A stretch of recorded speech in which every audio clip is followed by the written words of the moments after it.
The sound of her voice echoed through the stone chamber like a prayer spoken in a language the dead had forgotten. And for the first time in 3 centuries, Aleksandros felt something stir in the hollow place where his heart used to beat. Olivia Prescott hadn't meant to wander this far into the old cathedral's undercroft. The tour group had moved on 20 minutes ago, but she'd lingered near a particularly beautiful carved archway, humming under her breath the way she always did when she was alone. The melody had grown into quiet words, a folk song her grandmother used to sing, about lovers separated by death and the moon that wept for them both. Her voice wasn't trained, but it carried genuine emotion, the kind that came from loneliness rather than practice. She didn't know she'd descended 3 levels below the public catacombs. Didn't know the iron gate she'd slipped through was supposed to be locked. Didn't know that the narrow passage had led her into a part of the city that existed on no official map, where the oldest families kept their deepest secrets buried in consecrated ground that predated the nation itself. The chamber she found herself in was circular, walls lined with carved stone sarcophagi that seemed to absorb the thin beam of her phone's flashlight. The air smelled of old incense and something else, something mineral and cold. Beautiful, she thought, sad and beautiful. So she sang, because singing was what she did when beauty made her chest ache, when the world felt too large and she felt too small within it. She was midway through the 2nd verse when she realized she wasn't alone. Olivia's voice broke off with a sharp inhale. Her phone's light swept across the far side of the chamber and caught him standing there, utterly motionless in a way no living person could manage. He stood between 2 of the stone tombs like he'd materialized from shadow itself, tall and elegant in dark clothing that looked both ancient and impeccably maintained. His skin was so pale it seemed to glow in the darkness, luminous as moonlight on water. His hair fell past his shoulders, white as fresh snow, framing a face of such severe beauty that for a moment she forgot to be frightened. But his eyes were what stole the breath from her lungs. They were the deep crimson of wine held up to candlelight, and they fixed on her with an intensity that made her feel simultaneously seen and terribly vulnerable. "Please," she managed, her voice barely a whisper. "I didn't mean to trespass. I got lost from my tour group." Aleksandros tilted his head slightly, the movement precise and predatory. He'd been resting in his private sanctuary, when her voice had filtered down through stone and earth, pulling him from the gray emptiness that passed for sleep among his kind. 300 years he'd ruled the vampire courts of the Eastern Territories. 300 years since he'd felt anything resembling wonder. Yet this human girl with her untrained voice and her cheap modern clothing had made him feel something perilously close to it. "You were singing," he said. His voice was low, accent indefinable, shaped by too many centuries and too many languages. "An old song, very old. Where did you learn it?" Olivia's hand trembled around her phone. Every instinct screamed at her to run, but her legs felt rooted to the stone floor. There was something profoundly wrong about the man before her, something her hindbrain recognized even if her conscious mind struggled to name it. "My grandmother. She was from the old country. She used to sing it to me." She swallowed hard. "I should go. I'm sorry I disturbed you." "The old country," he repeated, taking a single step forward. The movement was too smooth, too fluid. "Which old country?" "Eastern Europe. Somewhere near the Carpathians, I think." She never liked to talk about it. Olivia took a step back, her shoulders hitting the cold stone wall behind her. "Please, I really should get back. People will be looking for me." A faint smile curved his lips, revealing a hint of something sharp. "No one will find you here. These chambers exist outside normal space, protected by blood wards laid down when this city was nothing but marshland and indigenous camps." He moved closer, close enough that she could see the unnatural stillness of his chest, the complete absence of breath. "You should not have been able to pass through them. Tell me, Olivia Prescott, are you entirely human?" Her heart slammed against her ribs. "How do you know my name? Your identification?" He gestured elegantly to her purse, hanging from her shoulder. "I can smell the plastic and ink from here. I can smell everything about you. Your fear, your confusion, the coffee you drank 3 hours ago, the lavender soap you used this morning." He stopped just beyond arm's reach, studying her face with those impossible red eyes. "But I cannot smell any trace of supernatural lineage, which makes your presence here quite impossible. I don't understand what you're talking about." But she did, somewhere deep and primal. She understood exactly what he was, even if she'd never believed such things were real. "You're a vampire." "The vampire," he corrected, a note of dark amusement in his voice. "Aleksandros Dravoslav, king of the Eastern courts, lord of the Midnight Territories, first among the ancient bloodlines." He inclined his head in a gesture that was more mockery than courtesy. "And you, little songbird, are either impossibly lucky or impossibly cursed to have found your way into my personal crypt. Olivia's mind raced. Vampire King. She'd stumbled into the private chamber of a vampire king. This couldn't be real. This was shock or carbon monoxide poisoning, or she'd hit her head when she'd tripped on those uneven stairs. I don't believe in vampires. Belief is irrelevant to existence. Aleksandros raised one pale hand and shadows seemed to gather around his fingers like living things. We are real whether you accept it or not. Though I must admit, it's been decades since I encountered a human naive enough to doubt the evidence of their own senses. Your world works very hard to remain blind to ours. If you're going to kill me, just do it. The words came out braver than she felt. Don't toy with me first. Something flickered across his perfect face, an expression she couldn't quite read. Kill you for singing in my crypt? He lowered his hand, the shadows dissipating. No, Olivia Prescott. I'm not going to kill you, but I cannot simply let you leave either. You've breached wards that should have been impenetrable, found a sanctuary that exists in the spaces between your world and mine, and you carry a song I haven't heard since the night I was turned, when these lands were still called by older names. Then what are you going to do with me? Aleksandros regarded her in silence for a long moment. She was pretty in an ordinary way, brown hair pulled back in a careless knot, hazel eyes wide with fear but not yet given over to panic. She wore jeans and a sweater, practical tourist clothing, utterly out of place in this chamber of ancient death. But her voice had reached him in ways nothing had for longer than he cared to remember. I'm going to keep you, he said finally, until I understand what you are and why you're here, whether you came by accident or by design, whether you're a threat or merely an anomaly. He extended his hand toward her, palm up, a strangely courteous gesture. Come, I'll show you to more comfortable accommodations. You'll be my guest until I determine what to do with you. And if I refuse? His smile widened, showing more of those sharp teeth. Then I'll carry you, but I'd prefer you come willingly. I'm not a monster, regardless of what your stories say about my kind. Olivia looked at his outstretched hand, pale and elegant and definitely belonging to something that had just admitted it wasn't human. Every rational thought told her to scream, to fight, to do anything but accept his offer.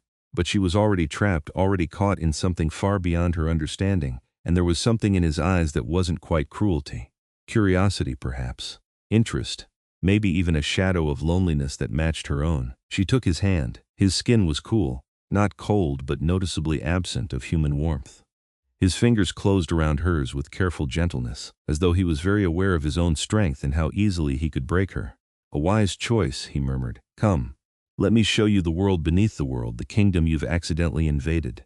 He led her through passages that seemed to shift and change as they walked, stone corridors that turned at impossible angles, stairs that descended far deeper than should have been possible in a city built on bedrock and subway tunnels. Her phone lost signal within seconds, the flashlight seeming to dim in the presence of older, stranger illumination.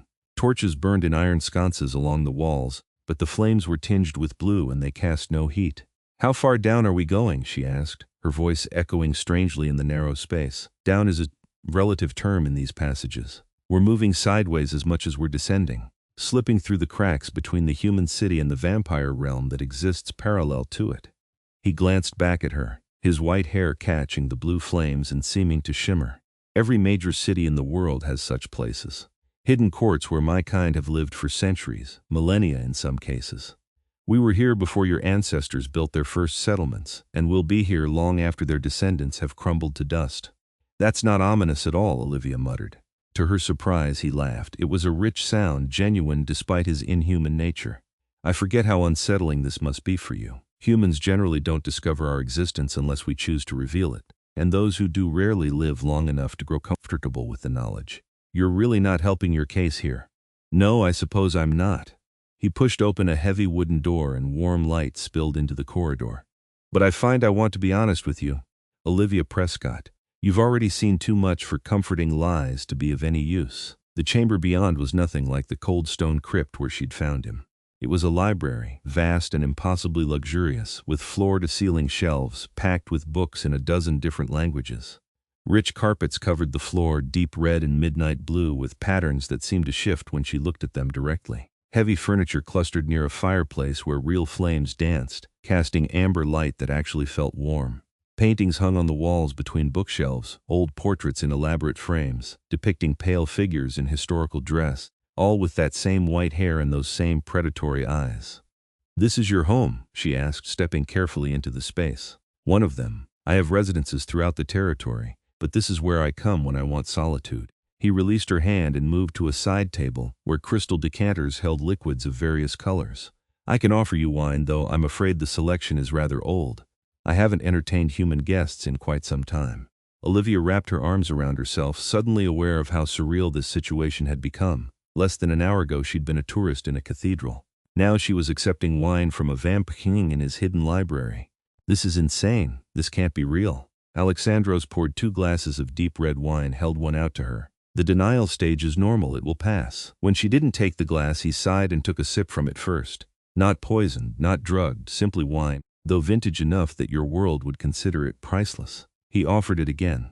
She took it, more because her hands needed something to do than because she wanted to drink. The wine was rich and complex, tasting of things she had no words for. "Why aren't you just controlling my mind or whatever vampires do? Make me forget I saw you? Blood thrall?"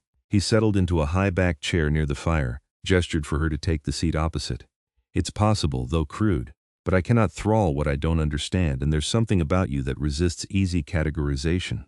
His red eyes studied her over the rim of his own glass. "Tell me about your grandmother. The one who taught you that song." Olivia sat, more because standing was becoming difficult with how much her legs were shaking. "There's not much to tell. She emigrated to America in the 50s, married my grandfather, had my mother. She died when I was 12. Her name? Catalina. Catalina Dragomir before she married." Aleksandros went very still, his glass frozen halfway to his lips. "Dragomir," he repeated softly. "That's not possible." "Why not? It's just a name." "No." He set his glass down with careful precision. "No, it's not just a name. Dragomir is one of the old bloodline names, one of the founding families of vampire nobility. If your grandmother was a Dragomir, then you carry supernatural blood whether you know it or not." Olivia's hand tightened on her glass. "My grandmother was human. She aged normally. She died of cancer. She was completely human. The Dragomir line was known for producing blood servants, humans with trace amounts of vampire ancestry who could walk between our world and yours. They were valued, protected, often taken as consorts by vampire nobility." He leaned forward, intensity burning in those crimson eyes. "If your grandmother was one of them, it would explain how you passed through my wards. Blood calls to blood, even diluted across generations." "You're saying I'm part vampire?" "No, you're human. But you carry an echo of our blood, enough to mark you as different, enough to make you visible to us in ways other humans aren't." He stood abruptly, began pacing before the fire. "This complicates matters significantly." "How exactly?" Olivia demanded, fear giving way to frustration. "Look, I don't care about vampire politics or ancient bloodlines. I just want to go home, back to my normal life, my normal job, my normal boring existence. Can't you just let me leave and we both forget this happened?" "I'm afraid that's impossible." Aleksandros turned to face her, and there was something almost apologetic in his expression. "You've seen my sanctuary, learned of my existence, and now we know you carry Dragomir blood. If word of this reaches certain factions within the vampire courts, you'll be in grave danger. There are those who would use you, hurt you, possibly kill you simply to strike at me or to claim the political advantage your bloodline represents. So I'm a prisoner. So you're under my protection," he corrected firmly. "There's a significant difference. Doesn't feel very different from where I'm sitting." Aleksandros crossed the distance between them in 2 swift strides, kneeling before her chair so their eyes were level. Up close, his beauty was almost painful to look at, inhuman perfection that made her chest ache with something she couldn't name. "Listen to me carefully, Olivia. The vampire world is vicious, governed by ancient laws and older grudges. Power is measured in blood and lineage, and you represent both. If I let you simply walk away, you'd be dead or enslaved within a week. Is that what you want?" "No," she whispered. "Then trust me. Stay here, accept my protection, and I'll keep you safe while we determine the extent of your connection to the Dragomir line." His hand came up, hesitated, then gently tucked a loose strand of hair behind her ear. The gesture was tender, at odds with the predator she knew him to be. "I give you my word as king that no harm will come to you under my roof." She should have been terrified, should have recoiled from his touch. Instead, she found herself leaning into it, drawn by the intensity of his gaze and the strange gentleness in his cool fingers. "And then what? After you figure out what I am, then we decide together what comes next." He stood, offering his hand once more. "For now, let me show you to your rooms. You must be exhausted, and dawn is only a few hours away. I'll need to rest. But servants will attend to anything you require." "Vampire servants?" "Some vampire, some human blood servants who have chosen to live among us. You'll be safe with all of them." I'll make certain they understand you're under my personal protection." He helped her to her feet, and she realized she was indeed exhausted, adrenaline crash making her limbs feel heavy and disconnected. "Come.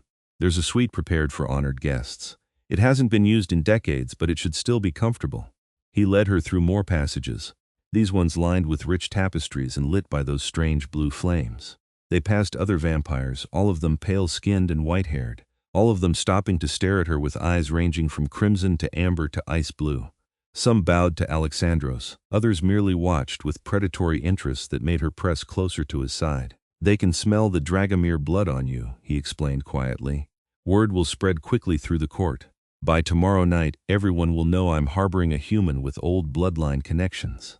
Is that going to cause problems? Undoubtedly. But I'm king for a reason. Let me worry about the politics."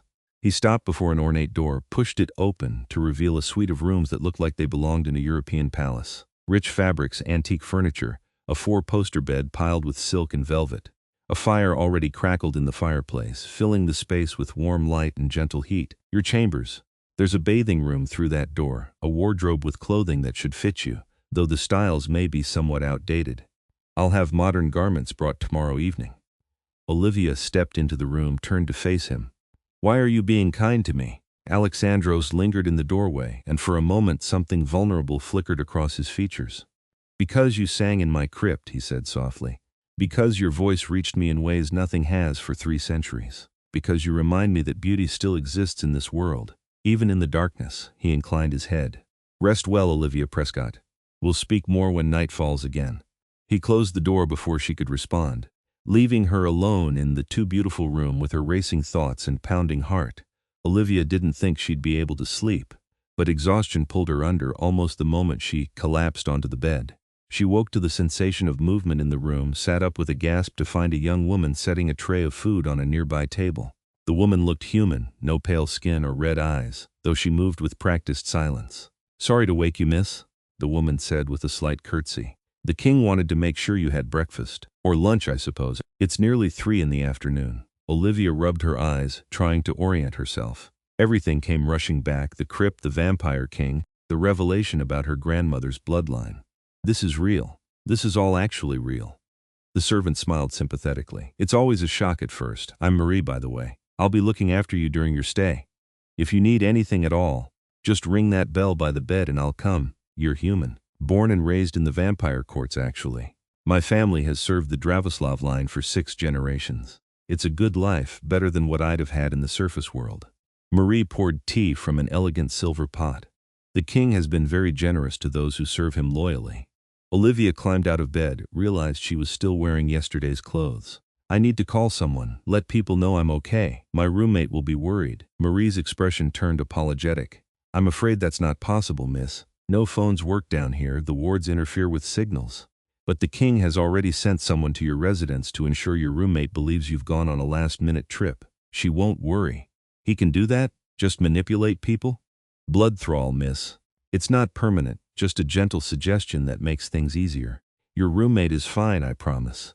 Marie gestured to the food. "Please eat. You'll feel better with something in your stomach. The king will want to speak with you when he wakes at sunset." The food was surprisingly normal. Fresh bread and cheese and fruit that tasted like it had actually come from the surface world. Olivia ate mechanically, her mind still trying to process everything. She was trapped in an underground vampire kingdom, protected by a centuries-old vampire king who seemed to find her interesting for reasons she didn't fully understand. It was absurd, it was terrifying. It was, she had to admit, also strangely thrilling in a way she didn't want to examine too closely. She spent the afternoon exploring her suite, bathing in the enormous marble tub, examining the wardrobe full of beautiful but outdated dresses. Most of them looked like they belonged in different centuries, elaborate gowns of silk and velvet and lace. She found a few simpler dresses that seemed relatively modern, chose one in deep green that actually fit reasonably well. Looking at herself in the mirror, she barely recognized the person staring back. She looked like she belonged in a Gothic painting, all dark hair and pale skin against rich fabric. Sunset came with a change in the air, a subtle shift in pressure that she felt rather than saw. Marie returned shortly after, bringing fresh tea and a message that the king requested her presence in his study when she was ready. "Am I allowed to refuse?" Olivia asked. Murray's smile was gentle but knowing. "You're his guest, not his prisoner. but I think you'll want to hear what he has to say. He spent all day researching your grandmother's family. Olivia followed Marie through the passages, getting a better look at the vampire court in the evening. More vampires were moving about now, all of them beautiful in that same inhuman way. All of them pausing to watch her pass with varying degrees of interest. Some nodded respectfully, others looked hungry, and a few appeared outright hostile. She was very aware of being human in a place where humans were either servants or food. The study was smaller than the library, more intimate, lined with books and papers that looked ancient and delicate. Aleksandros stood at a large desk covered in open volumes and loose documents, still wearing dark clothing that might have been modern or might have been centuries old. It was hard to tell. He looked up as she entered, and something in his expression softened. "Olivia, thank you for coming." He gestured to a chair near his desk. "I hope you rested well as anyone could given the circumstances." She sat, folding her hands in her lap to keep them from trembling. "Marie said you have information about my grandmother." "I do, though much of it raises more questions than it answers." He moved around the desk, perched on its edge so he was closer to her. The Dragomir line was one of the most powerful blood servant families in vampire history. They served the courts for over 1,000 years, acting as intermediaries, diplomats, even warriors when necessary. They were valued, protected, considered almost nobility in their own right. You keep saying was past tense because they disappeared approximately 70 years ago. He picked up a leather-bound journal, opened it to a marked page. The entire family vanished during the chaos of World War II, when vampire and human conflicts overlapped and created unprecedented chaos. Some believed they were killed in the fighting. Others thought they went into hiding, afraid of being used as pawns in the power struggles that followed. "My grandmother left Europe in the 50s, Olivia said slowly. "Right around that time? Exactly. Which means she likely fled deliberately, trying to escape the vampire world and build a normal human life." Aleksandros set the journal down, his red eyes intense on hers. "But blood doesn't forget, Olivia. Even diluted across generations, the Dragomir gift persists. That's why you could pass through my wards. Why you found your way to my crypt specifically. The blood recognized its ancient allegiance and brought you home." "This isn't my home," she protested. "I don't belong here, don't you?" He reached out, took her hand in his cool grasp. "Tell me honestly, have you always felt different? Out of place in the normal world? Like something was missing but you could never quite name what?" She wanted to deny it, but the words stuck in her throat. Because yes, she had always felt that way. Always felt like she was watching life through glass, never quite connecting, never quite belonging anywhere or to anyone. She'd thought everyone felt that way, that it was just part of being human. But maybe it wasn't. Maybe it was the echo of vampire blood in her veins, calling her toward a world she'd never known existed. "What do you want from me?" she asked quietly. Aleksandros was silent for a long moment, his thumb tracing gentle circles on the back of her hand. "Honestly, I'm not certain. You fascinate me in ways I didn't think were still possible. You walked into my sanctuary and sang songs from my past, carried blood that connects you to my world, looked at me with fear but not hatred."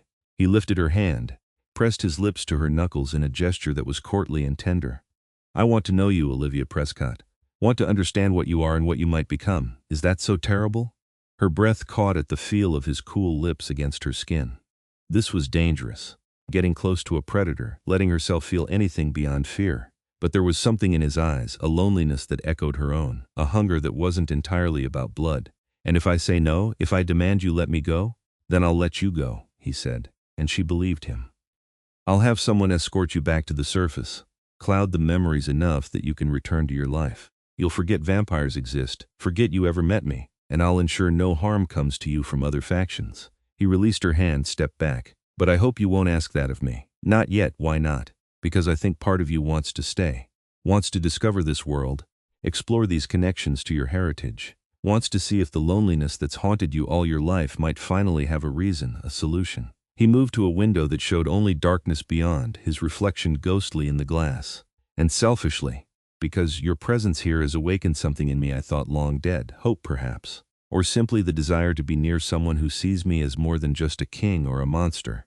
Olivia stood, walked to join him at the window. Up close, she could see the fine details of his face, the way his white hair caught the light, the impossible perfection of his features. "What happened to you? To make you so lonely?" 300 years of existence," he said softly. "Watching generations be born and die, forming no connections that wouldn't inevitably end in loss. Ruling a court full of ancient vampires whose concerns are power and blood and little else. I chose immortality, but I didn't understand the cost. He glanced at her, something vulnerable in that crimson gaze. Until you sang in my crypt and reminded me what it felt like to want something beyond mere existence. She should have been frightened by the intensity of his words, the weight of emotion behind them. Instead, she felt her heart racing for entirely different reasons. This is crazy. I've known you less than a day. Time moves differently for my kind. A century can feel like a moment, or a moment can last centuries. What matters isn't duration but impact. He turned to face her fully, raised one pale hand to cup her cheek.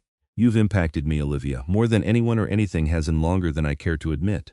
Tell me you feel nothing in return, and I'll let you go right now. But she couldn't say that, because it would be a lie. Standing here in the darkness, with this impossible creature, she felt more alive, more real, more seen than she ever had in the ordinary world above. It was terrifying and exhilarating in equal measure, and some reckless part of her wanted to lean into it, consequences be damned. I feel something, she admitted quietly. I don't know what it is yet, but I feel something. His smile was radiant, transforming his face from merely beautiful to absolutely breathtaking. Then stay. Give me time to court you properly, show you my world, let you discover what your heritage truly means. If after that you still want to leave, I'll honor that choice. But give us a chance, Olivia, please. She knew this was dangerous, knew she was agreeing to something that could never end well. Humans and vampires didn't have happy endings. That's not how these stories worked. But standing there with his cool hand against her cheek and his ancient eyes full of something that looked painfully like hope, she found herself nodding. Okay, I'll stay, for now. The days that followed took on a strange, dreamlike quality. Olivia spent her mornings and afternoons exploring the vampire court, learning its twisted geography and complex social structures.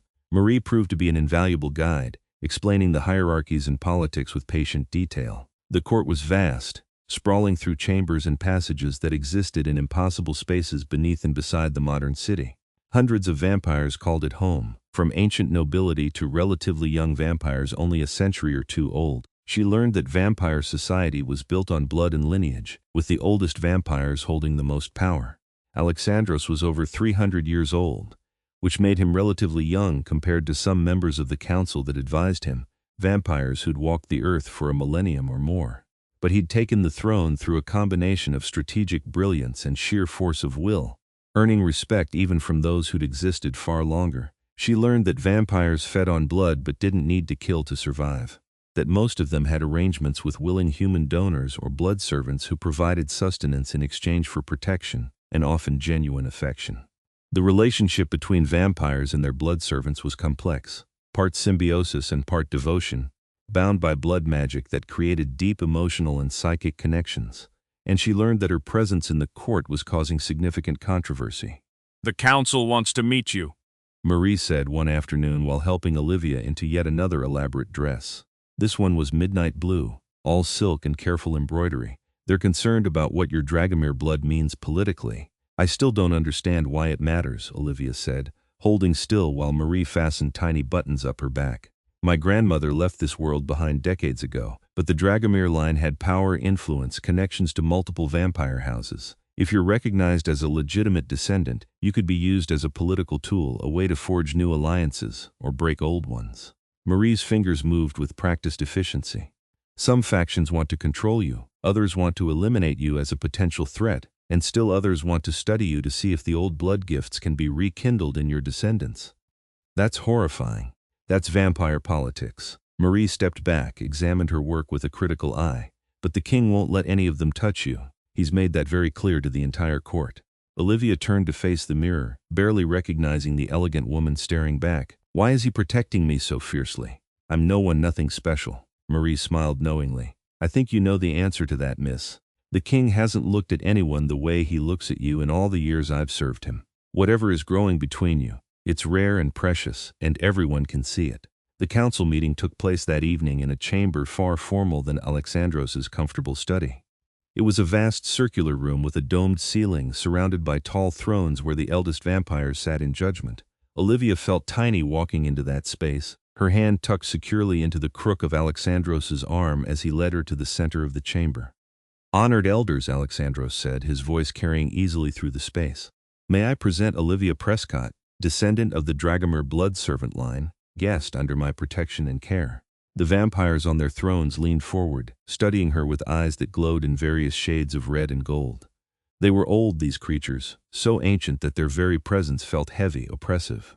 One of them, a woman with hair like spun snow and eyes like molten amber, spoke first. "We have verified her lineage through blood magic. She carries genuine Dragomir blood, though greatly diluted. Her great-grandmother was Catalina Dragomir, who served the Corvinus house before disappearing during the mid-century chaos." The vampire woman's gaze fixed on Olivia. "Tell me, child, why did your ancestor flee?" Olivia's mouth went dry. "I don't know. My grandmother never spoke of her life before America. I didn't even know vampires existed until 3 days ago." Another council member, a man whose face seemed carved from marble, sneered slightly. "How convenient. A Dragomir appears after 70 years, claims ignorance, and immediately gains the personal protection of our king.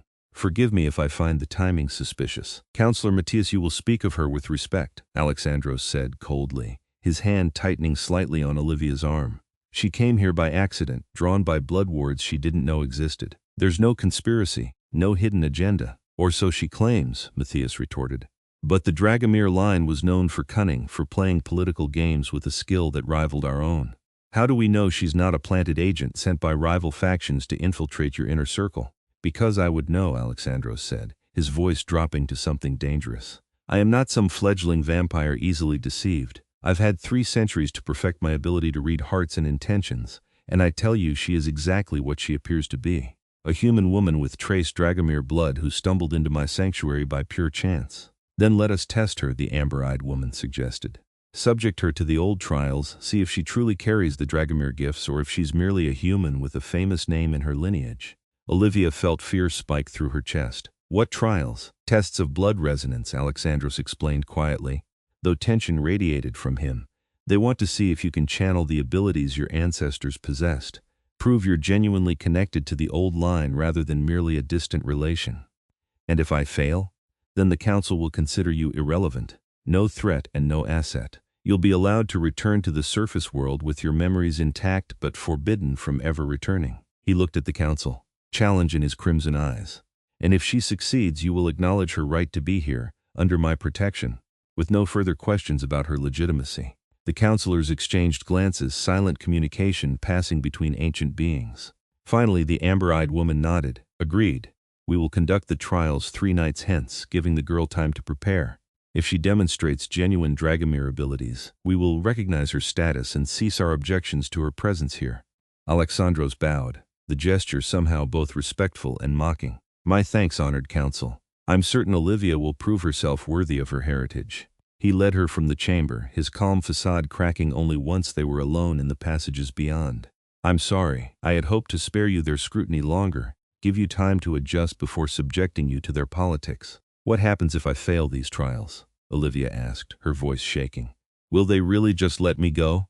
Matthias and his faction will push for your death, claiming you're a security risk. Others will argue for blood thrall, binding you to silence about our existence." He stopped, turned to face her, his hands coming up to grip her shoulders gently. "But I won't let any of that happen. You're under my protection and I am king. They cannot move against you without moving against me. This is about more than just me being a descendant of some old bloodline, isn't it?" She searched his face, saw the truth there. "They're testing you through me, testing your authority, your judgment, very perceptive." He smiled slightly, a hint of pride in his expression. "Yes, there are factions within the council who believe I'm too young, too modern in my thinking. They resent the changes I've implemented, the alliances I've forged with younger vampires and progressive blood servants, bringing an unknown human into our sanctuary, showing you favor, protecting you against council scrutiny. It gives them ammunition to question my leadership. Then maybe I should just leave. Go back to my normal life and stop causing problems for you." "No," the word came out fierce, almost violent. He pulled her closer, his red eyes burning with intensity. "No, I won't lose you to their political games. You belong here with me, learning about your heritage and discovering who you truly are. And selfishly, I need you here, Olivia. Need your voice, your presence, the way you make me feel something beyond endless gray existence." She should have been frightened by the possessiveness in his tone, the way his fingers dug into her shoulders just shy of painful. Instead, heat flooded through her chest, a recognition of his desire that matched something growing in her own heart. "Aleksandros." He kissed her before she could finish the thought, his cool lips claiming hers with a hunger that had nothing to do with blood, and everything to do with loneliness and need, and 3 centuries of emotional isolation. Olivia gasped against his mouth, her hands coming up to tangle in his white hair, pulling him closer despite every rational thought screaming that this was dangerous, impossible, wrong. But it didn't feel wrong. It felt like coming home, like finding a piece of herself she hadn't known was missing. His hands slid from her shoulders to her waist, holding her against him with a strength that could have crushed her, but instead felt protective, reverent. She kissed him back with equal desperation, pouring all her confusion and fear and unexpected desire into the contact. When he finally pulled back, both of them were breathing hard, though he didn't strictly need to breathe. His forehead rested against hers, his eyes closed, his expression almost pained. "I'm sorry, that was inappropriate. You're under my protection, my guest. I shouldn't take advantage." "You didn't," she interrupted softly. "I kissed you back. I wanted it." He opened his eyes, and the vulnerability there stole her breath. "I am 300 years old, Olivia. I have loved and lost more times than I care to count. Watched everyone I've ever cared for age and die while I remained unchanged. Getting close to you, letting myself feel this way, it terrifies me more than any political intrigue or vampire war ever could." She cupped his face in her hands, felt the cool smoothness of his skin, the way he leaned into her touch like a man starving for affection. "I'm terrified too. This whole world terrifies me. But I'd rather be terrified and feel something real than go back to being numb and alone." "Then stay," he whispered. "Stay and let me protect you, court you, show you every wonder and horror this world contains. Stay and let me love you the way I haven't allowed myself to love anyone in longer than you've been alive." "Okay," she breathed. "Okay, I'll stay." The 3 days before the trials passed in a blur of preparation and growing closeness. Aleksandros spent every evening with her, teaching her about vampire history and Dragomir abilities, trying to awaken whatever gifts might be sleeping in her blood. Marie brought ancient texts and artifacts connected to the Dragomir line, hoping something might trigger recognition or power. But more than that, Aleksandros courted her with an old-world elegance that made her heart ache. He showed her the most beautiful parts of his underground realm, the crystal caverns that glowed with bioluminescent fungi, the vast libraries containing books from civilizations long dead, the gardens where nocturnal flowers bloomed in impossible colors. He played music for her on instruments she'd never heard before, sang songs in languages that predated modern nations. And he talked to her, really talked, sharing stories of his mortal life in a small village that no longer existed, his transformation into a vampire during a plague that had killed his entire family, the long centuries of learning to navigate immortality and power. He spoke of loneliness and purpose, of the weight of rulership and the burden of watching the world change while he remained frozen in eternal night. In return, she told him about her ordinary life, her mundane job as a bookstore clerk, her small apartment shared with a roommate who barely knew her, her habit of singing when she was alone because it was the only time she felt truly herself. She talked about feeling disconnected from the world, like she was waiting for something but never knew what. "You were waiting for this," Aleksandros said one evening, as they sat together in his private library, her head resting against his shoulder. "Waiting to find the world where you truly belonged." "Maybe," she admitted. "Or maybe I'm just good at justifying crazy decisions." He laughed, the sound warm and genuine. "Perhaps both can be true." His arm tightened around her waist. "Are you nervous about tomorrow night? The trials?" She'd almost managed to forget them for a few hours. Terrified. What if I fail? What if there's nothing special about me and I really am just an ordinary human with a famous name in my family tree? "Then you'll still be extraordinary to me," he said firmly. "Your worth isn't determined by blood gifts or ancient abilities, Olivia. You're remarkable simply because you're you, because your voice reached me through stone and grief, because you looked at a vampire king and saw a person rather than a monster." She turned to face him, studied his perfect features in the firelight. "You're not a monster. You're the least monstrous person I've ever met, human or vampire." His smile was bittersweet. "I've done monstrous things in my 3 centuries. Killed, manipulated, made choices that sacrificed innocent lives for political gain. Don't romanticize what I am, darling. I'm dangerous, even to you, especially to you. I know what you are," she said quietly, "and I'm choosing to be here anyway. Choosing to trust you, care about you, maybe even love you despite the impossibility of it all." He inhaled sharply, though he didn't need the breath. "Love," he repeated, the word seeming to hang in the air between them. "You shouldn't love me. It will only end in pain. Maybe. Or maybe we get to write a different ending." She leaned forward, kissed him softly. "Let me try, Aleksandros. Let me love you and see what happens." He pulled her fully into his lap, kissing her with a desperation that bordered on violence but never quite crossed the line. His hands tangled in her hair, his lips moving from her mouth to her jaw to her throat, hovering over her pulse point where her blood sang beneath fragile skin. She felt his fangs graze her skin, a whisper of danger, but he pulled back before breaking flesh. "Not yet," he said roughly. "When I taste you, it will be because you offer yourself freely, understanding fully what it means. Not in the heat of passion, but as a conscious choice." "What does it mean?" she asked, her fingers tracing the sharp line of his jaw. "To drink from you would create a blood bond, tie our souls together in ways that transcend mortal love or physical desire. You would feel what I feel, know my thoughts and emotions as though they were your own. And I would be bound to you, able to find you anywhere, protect you from any threat, but also possessive in ways that might frighten you." His red eyes met hers. "It's not a decision to make lightly, especially when you're already tangled in vampire politics through your bloodline. But you want to," she observed. "I can see it in your eyes. You want to bind yourself to me. More than I've wanted anything in centuries," he admitted. "But I want you to be certain, to understand the cost and the commitment. After the trials, when the political pressure eases, we can discuss it properly. For now, let me simply hold you and pretend we have all the time in the world." They stayed like that until dawn forced him to seek his resting chambers, and Olivia returned to her suite with her lips swollen from kisses and her heart full of impossible hope. The trials took place in the same council chamber where she'd first faced the ancient vampires. But now the room was filled with witnesses, dozens of vampires from various houses and factions, all watching with hungry curiosity as Olivia was led to the center of the space. She wore a dress Marie had chosen, white silk that made her look both innocent and ethereal, her dark hair left loose around her shoulders. Aleksandros stood to one side, forced by tradition to remain separate during the trials, though his red eyes never left her face. She drew strength from his presence, from the certainty in his gaze that told her he believed in her even if she didn't believe in herself. The amber-eyed councilwoman, who she'd learned was called Seraphine, descended from her throne carrying an ornate silver bowl. "Olivia Prescott, you stand before this council to prove your connection to the Dragomir bloodline. The trials are simple but revealing.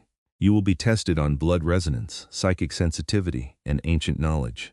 Are you prepared to begin?" "Yes," Olivia said, her voice steadier than she felt. Seraphine held out the silver bowl. "First, blood resonance. This bowl contains blood samples from 3 ancient vampire houses, including the Corvinus line that your ancestors served.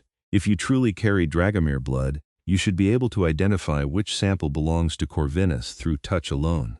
Olivia approached the bowl, looked down at 3 small vials of dark liquid, each one seeming to shimmer with its own inner light. She had no idea how she was supposed to tell them apart, no training or knowledge to draw on. But she reached out anyway, let her fingers hover over the vials and tried to feel something. At first, nothing happened. Then slowly a warmth began to build in her chest, spreading down her arm to her fingertips. One of the vials seemed to pulse in response, calling to something deep in her blood. She picked it up, held it out to Seraphine. "This one. This is Corvinus blood." Seraphine examined the vial, then nodded slowly. "Correct. The Dragomir line served Corvinus for generations, blood recognizing blood across centuries." She set the bowl aside. "Second trial, psychic sensitivity. You will be subjected to vampire thrall, the mental compulsion we use to control mortals. If your blood protects you as it should, you'll be able to resist." This time it was Matthias who stepped forward, his marble face expressionless. "Look at me, human," he commanded, his voice carrying weight that seemed to press against her skull. Olivia met his gaze, felt the pressure of his will slamming into her mind like a physical force.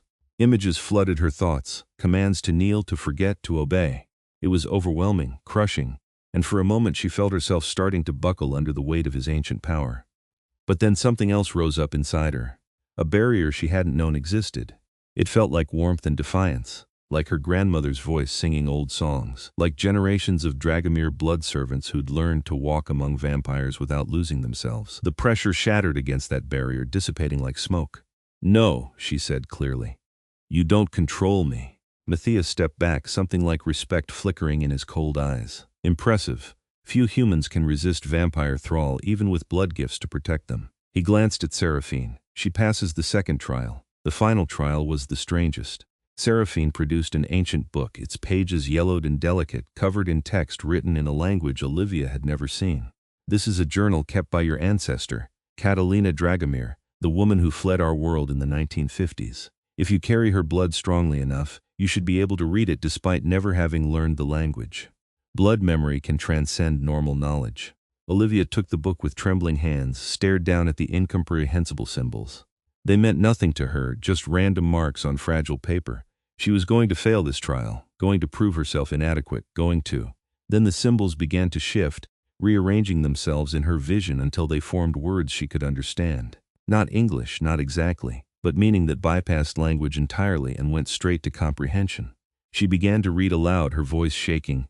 I am leaving tonight. The courts have become too dangerous, the political games too vicious. My daughter deserves a life free from blood bonds and ancient obligations.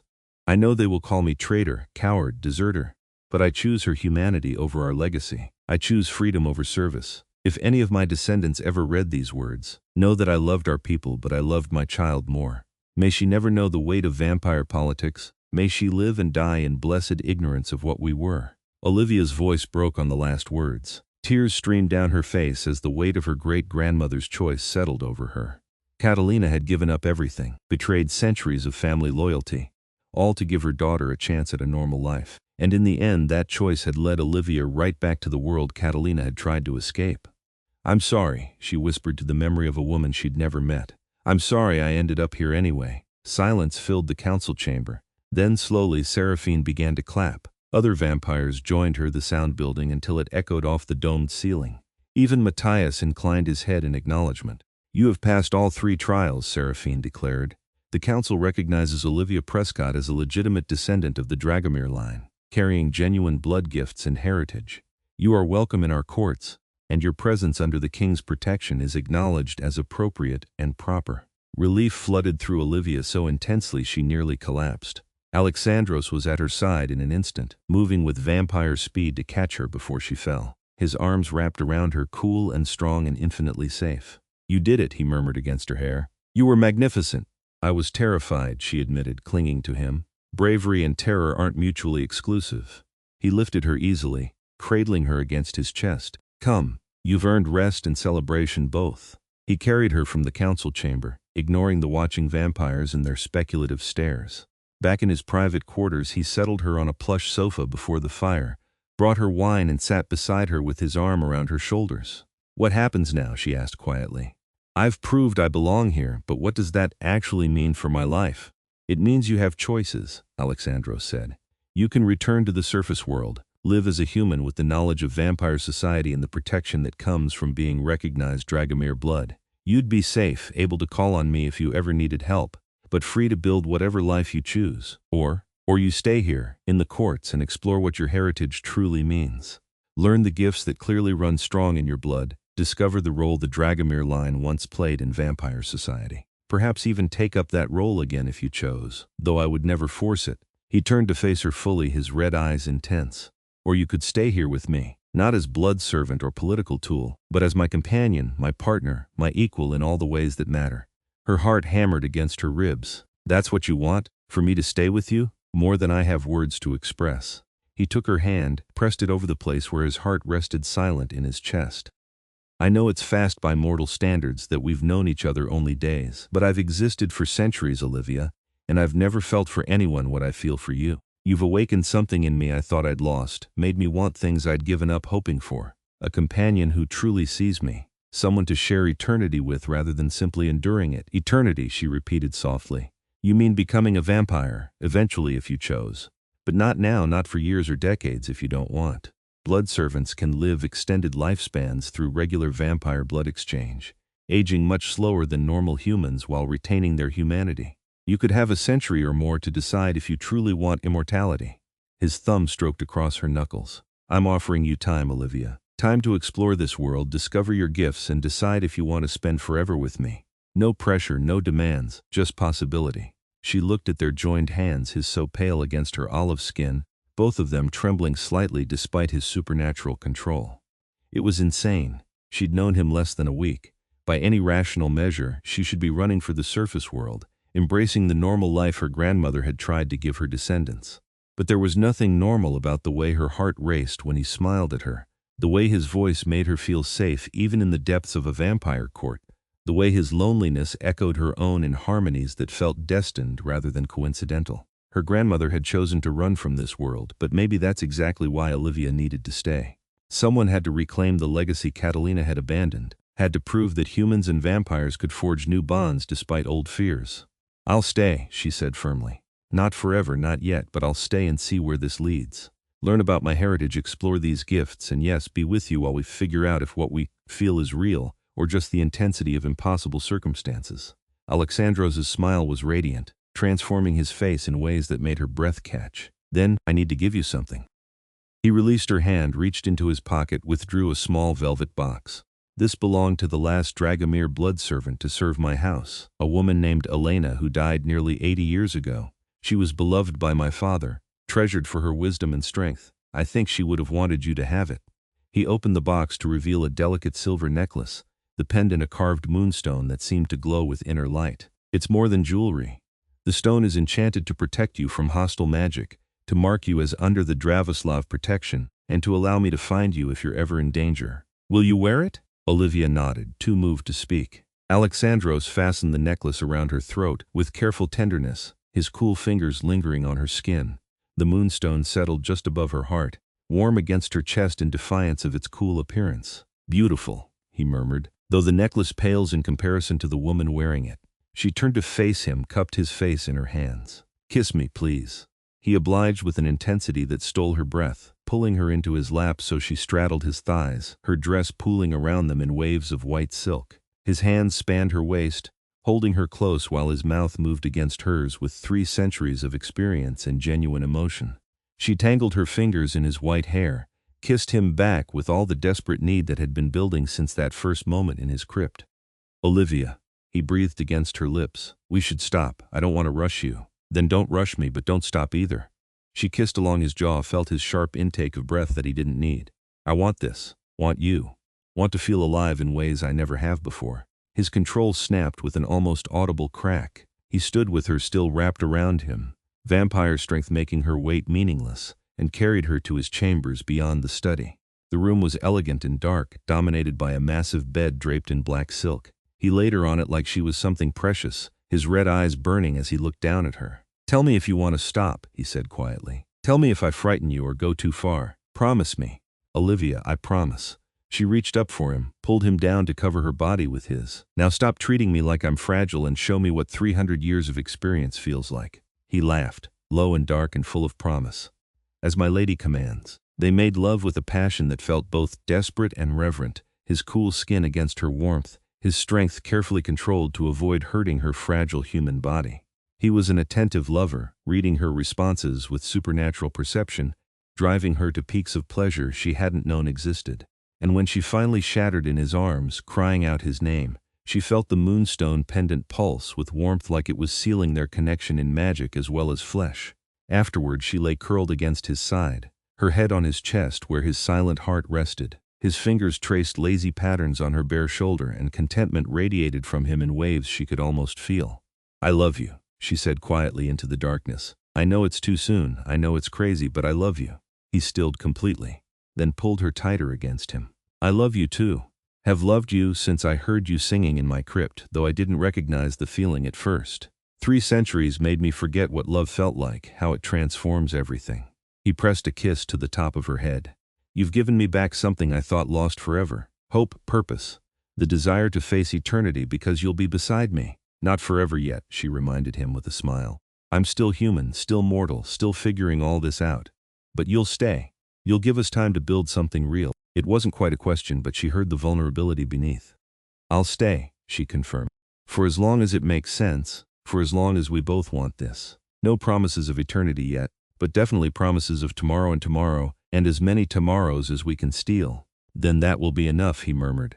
"For now that will be more than enough." The weeks that followed settled into a pattern that felt surprisingly domestic despite the supernatural setting. Olivia spent her days learning about vampire culture and politics, working with Marie and other blood servants to understand the gifts her Dragomir blood carried. She discovered she had an aptitude for blood magic, the ability to sense vampire lineages and track supernatural signatures.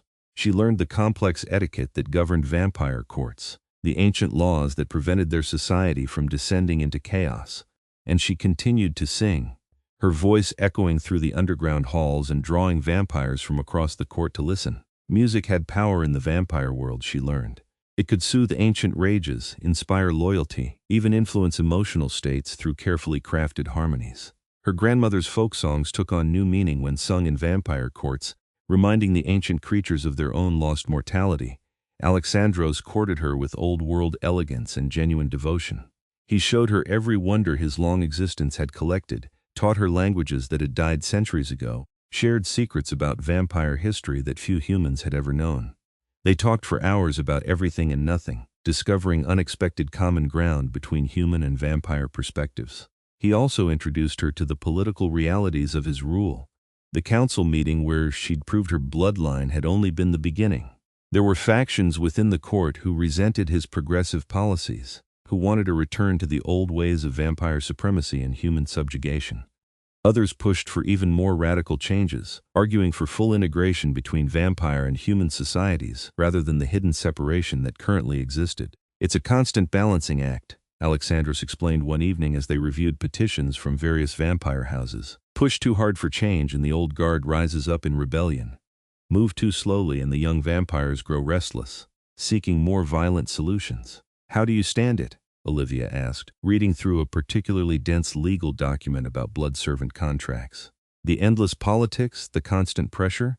I remember why I took the throne in the first place. He looked up from his own papers, red eyes finding hers across the desk. I wanted to build a better world for my kind, one where we didn't have to hide or hunt, where we could coexist with humanity in some measure of peace. It's slow work, spanning centuries, but every small change matters. And now, she prompted, now I have additional motivation. His smile was warm, genuine. I want to build a world where you can exist safely, where our relationship isn't seen as scandalous or dangerous, where a human woman can stand beside a vampire king and be recognized as his equal partner. That's a beautiful dream, she said softly. Then help me build it. Use your voice, your gifts, your unique perspective to bridge the gap between our peoples. He stood, came around the desk to take her hands in his. The council respects you now. Many in the court have come to admire you. You have influence, Olivia, political capital that could actually make a difference. She squeezed his cool fingers, felt the weight of his hope. Okay, I'll try. I don't know if I'll be any good at vampire politics, but I'll try, that's all I ask. He pulled her to her feet into his arms. Now enough work for tonight. Dance with me. There was no music, but he hummed a melody from some forgotten century, swaying with her in the firelight. She rested her head against his chest, let herself simply exist in this moment of peace and contentment. Outside these chambers there were dangers and political intrigue and ancient creatures who might wish her harm. But here in Aleksandros' arms, she felt safer than she'd ever felt in her ordinary human life.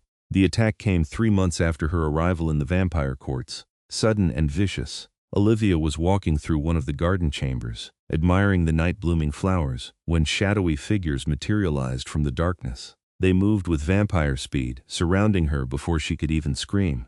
5 of them, all pale and predatory, their eyes hungry and hostile.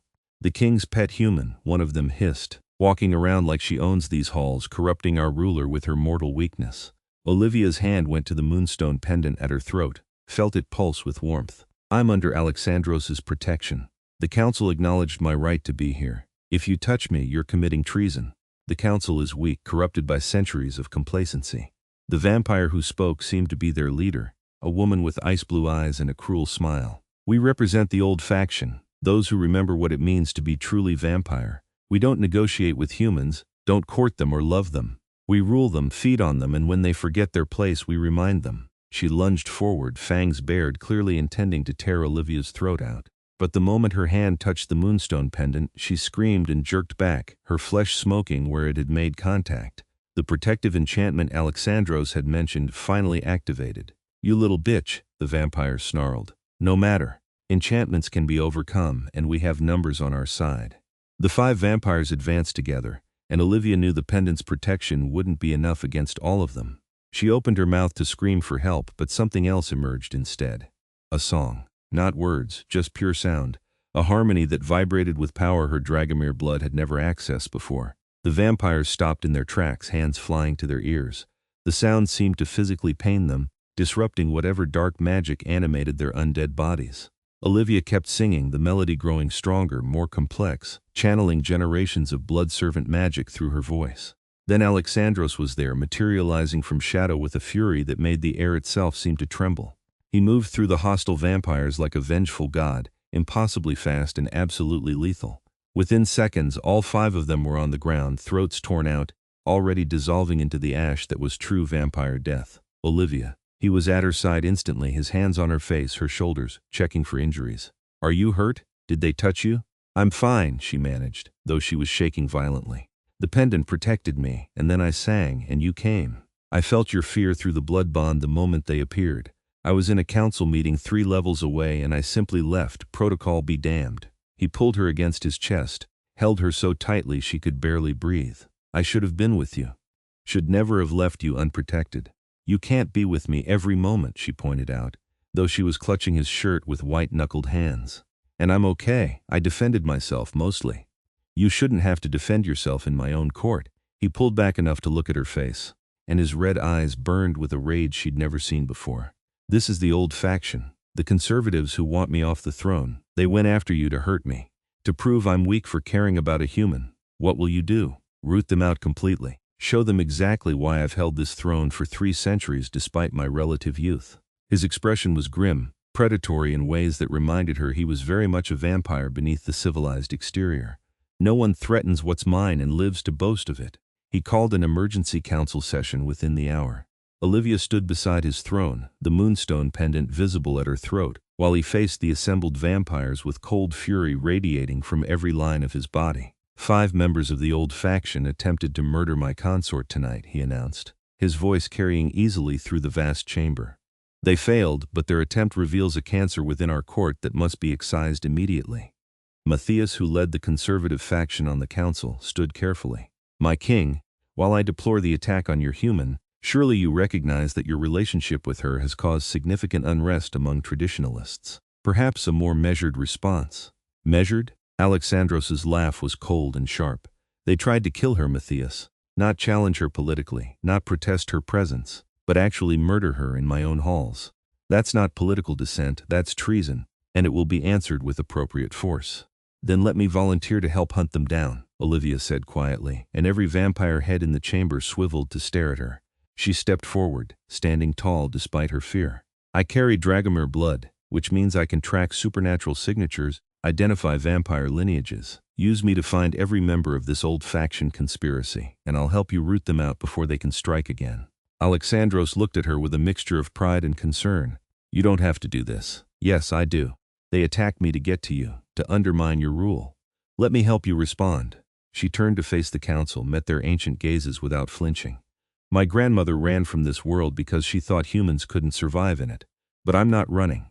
I'm staying, fighting, proving that humans and vampires can stand together against mutual threats. Who's with me? For a long moment silence. Then Seraphine stood, a slight smile on her face. I am. The girl has courage, and her point is valid. If the old faction thinks targeting her will weaken us, we must prove them catastrophically wrong. Other vampires rose, pledging their support.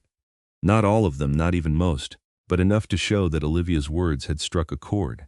Even Matthias eventually inclined his head, acknowledging the political reality that standing against her now would align him with traitors. The purge that followed was swift and brutal.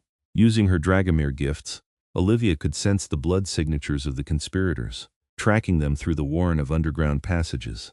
Aleksandros led strike teams of loyal vampires, rooting out each cell of the old faction before they could regroup or flee. It took 3 nights of constant hunting, but by the end, over 30 vampires had been executed for treason, and the old faction was shattered beyond any hope of recovery. Through it all, Olivia worked beside Aleksandros, using her gifts, her voice, her growing influence to help stabilize the court. She sang healing songs for injured vampires, used blood magic to verify loyalties, stood at council meetings as a living symbol of the alliance between human and vampire that Aleksandros was trying to build. By the time the crisis ended, she'd been officially recognized as the king's consort, given a position of genuine power within the court structure. It was terrifying and exhilarating in equal measure, responsibility she'd never imagined having thrust upon her by necessity and circumstance. You were magnificent, Aleksandros told her on the 4th night, when they finally had time to breathe and rest. They were back in his private chambers, the fire burning low, both of them exhausted in different ways. The way you stood before the council, volunteered to hunt conspirators, used your gifts without hesitation. You're exactly what this court needs. I was terrified the entire time, she admitted, curled against his side on the sofa. I kept thinking I was going to fail, get someone killed, make everything worse. But you didn't. You were brave and clever and effective. He kissed the top of her head. I'm so proud of you, Olivia, and so grateful you chose to stay, to fight for us rather than running to safety. She tilted her head back to look at him. There's something I want to ask you, something I've been thinking about since the attack. Anything. Make me a blood servant, officially. Form the bond between us so I can feel what you feel, so we're connected in ways that go beyond just emotion or physical intimacy. She sat up to face him properly. I know you were waiting for me to be ready, but I am. Ready to commit to you, to this world, to the life we're building together. Aleksandros went very still. You understand what you're asking? A blood bond is permanent, Olivia. It will tie your lifespan to mine, extend your life to centuries, but also bind your soul to a vampire. You'll never be fully human again. I know, and I want it anyway. She cupped his face in her hands. I love you. I choose this life with you. So please, stop protecting me from my own decisions and give me what I'm asking for. His smile was brilliant, transforming his face. Are you certain? Absolutely certain. Kiss me and find out. He did, claiming her mouth with a passion that quickly escalated into something more desperate. They shed clothing with urgent hands, came together with an intensity heightened by the weight of what they were about to do. And when he finally positioned himself at her throat, fangs grazing her skin right above the moonstone pendant, she tilted her head back in offering. I love you, he breathed against her skin. My heart, my hope, my reason for existing. Thank you for choosing me. Then he bit down, and pain and pleasure exploded through her body in equal measure. His venom flooded her bloodstream, carrying pieces of his immortal essence, while he drank deeply of her mortal blood. She felt the bond form like a silver thread between their souls, stretching taut and then settling into place with a resonance that sang through every cell of her body. When he finally pulled back, his lips stained with her blood, she could feel him inside her mind, his ocean thoughts bleeding into hers. His love for her, vast and ancient and absolute. His pride in what she'd become. His hope for their future together. And underneath it all, a contentment he hadn't felt in centuries. The satisfaction of finally finding someone who saw him, understood him, chose him despite knowing exactly what he was. I can feel you, she whispered in wonder. Everything you feel, everything you are, and I you. He licked the bite mark on her throat, sealing it with his saliva so it would heal without scarring.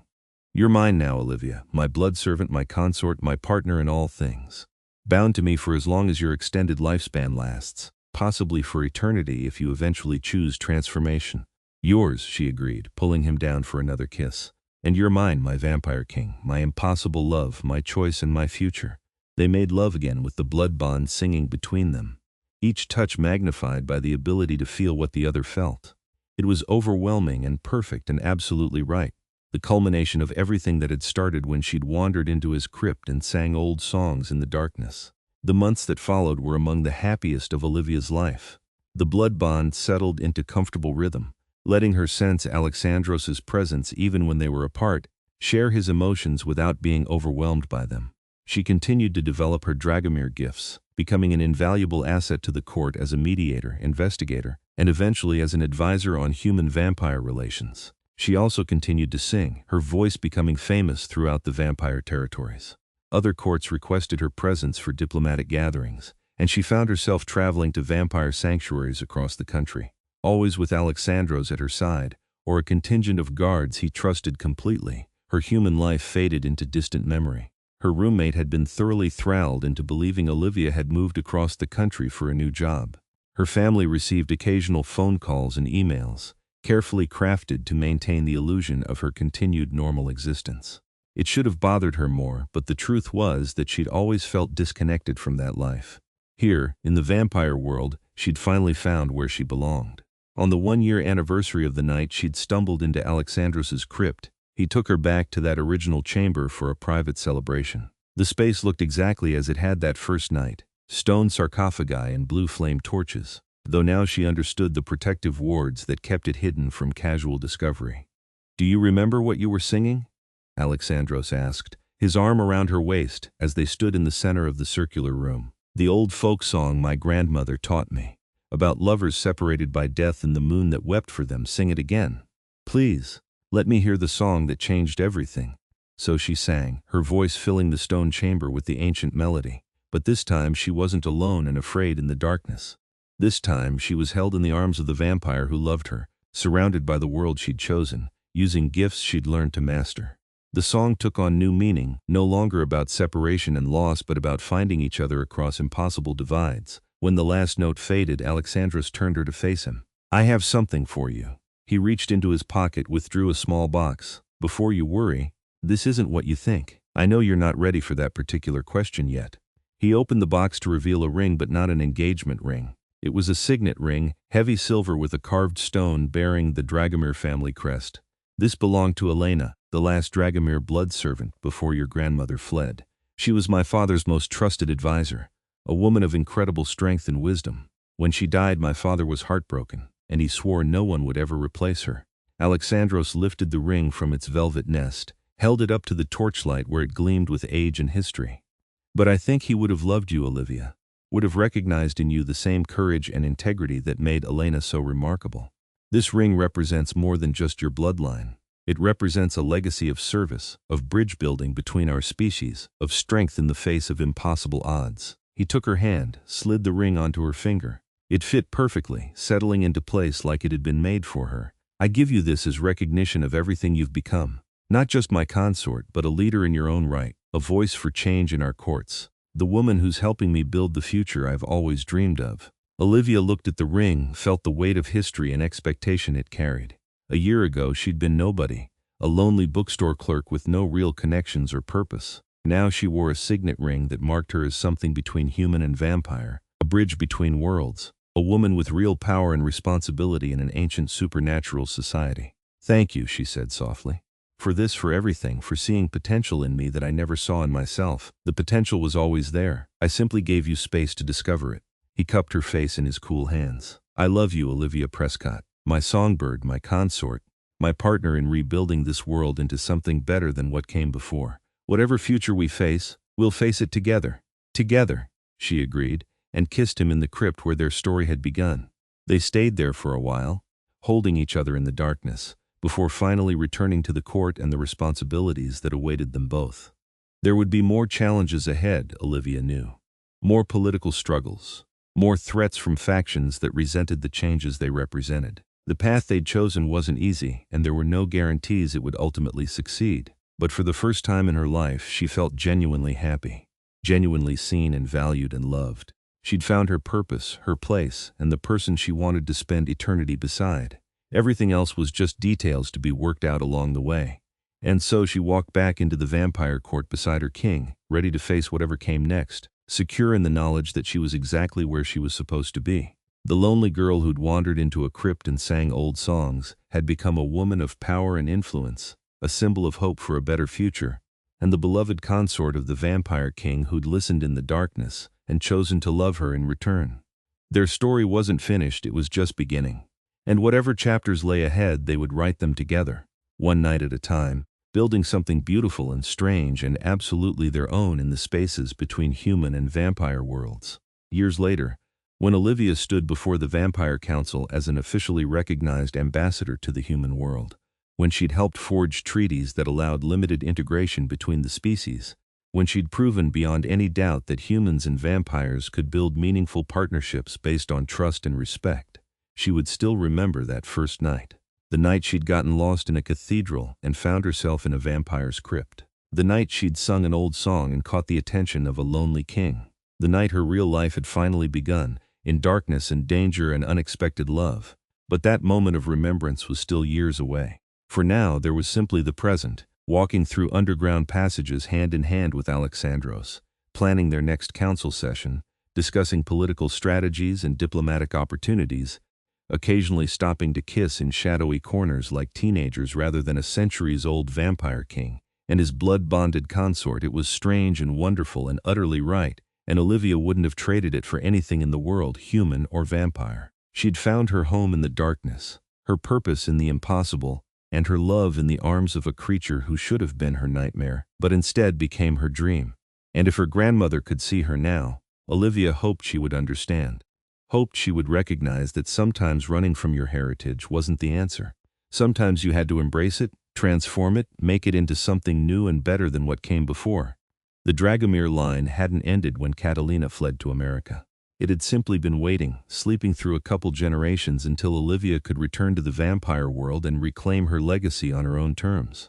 A legacy not of servitude but of partnership, not of fear but of love, not of hiding in the shadows but of walking boldly through them beside the vampire king who'd chosen her above all others. This was her story, her choice, her future, and she embraced it completely, with her whole heart and newfound gifts and the absolute certainty that she'd made the right decision that night in the crypt when she'd chosen to take Aleksandros' offered hand rather than running away in fear. Together, they would build something new, something beautiful, something that proved love could bridge even the gap between mortal and immortal, human and vampire, light and darkness.